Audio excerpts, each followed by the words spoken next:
Beaucoup, Madame Soraya Morvan-Smith pour le SNJ CGT. Merci, Madame. Oui, pardon. Merci, Madame la Présidente, Monsieur le rapporteur, Mesdames et Messieurs les députés.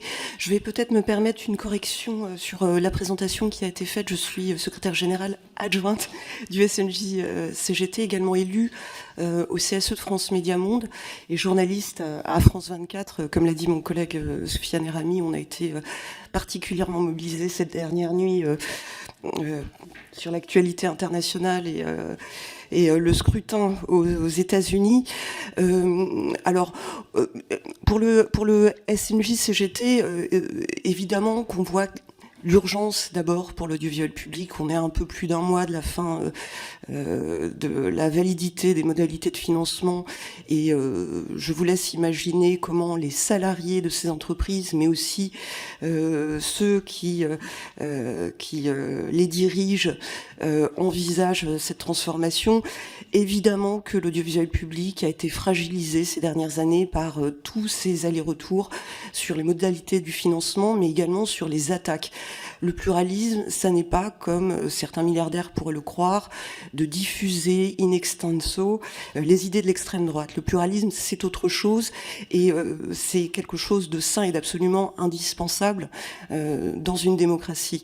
Le règlement européen sur le média pose cela. D'ailleurs, il y a des rapports qui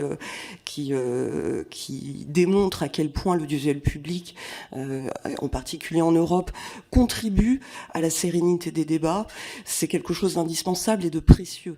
Je pense que, évidemment, le monde change, mais on a tendance à oublier à quel point on bénéficie de services publics qui sont indispensables et qui sont au service des Français. La visibilité des contrats d'objectifs et de moyens est évidemment un problème. On voit que l'État, jusqu'à présent, a eu du mal à respecter ses engagements. Il se trouve que les entreprises de services publics, pour lesquelles l'information a une dimension assez importante, sont des entreprises où il faut du temps, il faut du travail et où il y a des transformations permanentes. Qu'est-ce que ça veut dire ? Ça veut dire que ce sont des transformations au long cours et on a tendance parfois à s'imaginer qu'en un claquement de doigts, ces entreprises peuvent être transformées. Mais en fait, cela demande de l'expertise, cela demande des moyens, cela demande des gens formés et ça demande des projets. Et je trouve que ces dimensions-là, on ne les entend pas toujours. À France Média Monde, on est brinque-ballé entre des projets qui ont des financements différents parce que telle rédaction va être soutenue par tel plan d'aide au développement, par Google, par une contribution. En ce moment, c'est la TVA qu'on nous avait présentée comme un vecteur temporaire et dont on comprend qu'il devrait durer.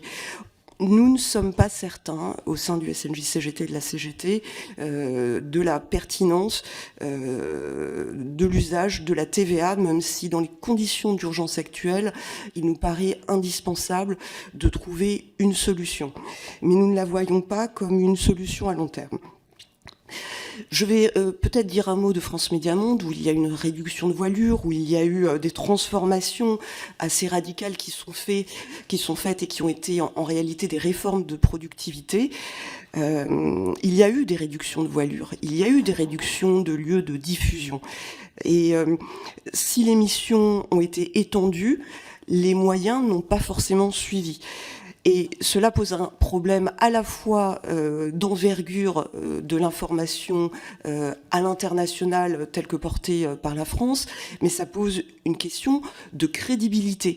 Et cette crédibilité, quand elle est mise en jeu, et notamment sur le numérique, eh bien, elle impacte notre capacité à faire notre travail correctement, mais aussi à être entendu et à diffuser en fait une information avec des considérations déontologiques, avec une rédaction qui considère que l'indépendance est un des socles de son travail, et c'est une valeur qui est de plus en plus remise en question en France et ailleurs. Et cela a des conséquences, y compris pour les correspondants. Aujourd'hui, être un correspondant en Afrique et être vu comme un média d'État, c'est un problème, mais cela va jusqu'à menacer leur sécurité. Je voudrais insister sur ce point. C'est aussi une difficulté dans notre capacité à être diffusé dans certains pays, parce que, ça a été le cas en Allemagne récemment, pour une FM, c'était à Berlin, s'est posé la question de la possibilité de la maintenir, parce que le financement n'était pas assez indépendant. Donc je vous pose ce point. Les contrats d'objectifs et de moyens sont peu fiables, ont des trajectoires inquiétantes, et d'autant plus que, alors c'est très vrai pour France Médias Monde, mais en règle générale dans l'audiovisuel public, puisque il y a énormément de masse salariale pour faire ce travail, et que les marges d'ajustement, en fait, elles se constituent là. Ça veut dire qu'on va perdre des moyens humain, ça veut dire que socialement cela va être très très difficile. Moi je voudrais juste rappeler que l'information a un prix, et que les entreprises n'ont pas ménagé leurs efforts pour suivre les transformations qui leur étaient demandées. La CGT réclame un audiovisuel public fort, financé et protégé.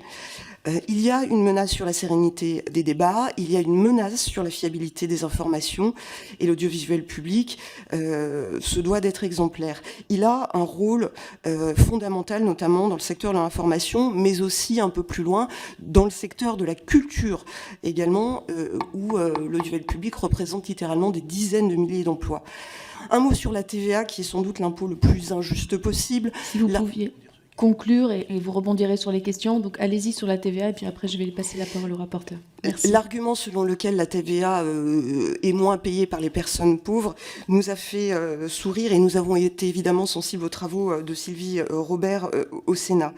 Donc les économies ont été réalisées. Le terme de gouvernance, c'est un terme qui est très à la mode et qui, à notre sens, n'est pas lié aux questions de financement. On pourra revenir, si vous le souhaitez, sur la question des coûts, des transformations envisagées, mais nous avons entamé un travail avec plusieurs économistes pour tenter d'objectiver, car les mesures d'impact ne nous ont pas paru très tangibles, ou en tout cas on a eu du mal à mesurer certaines choses, et on voit également que lorsqu'on met trop de pression, on finit par avoir dans ces entreprises un recours massif à la sous-traitance, et qui contredit en fait les ambitions, puisque l'argent public sert à enrichir des acteurs extérieurs et non pas à servir les missions premières.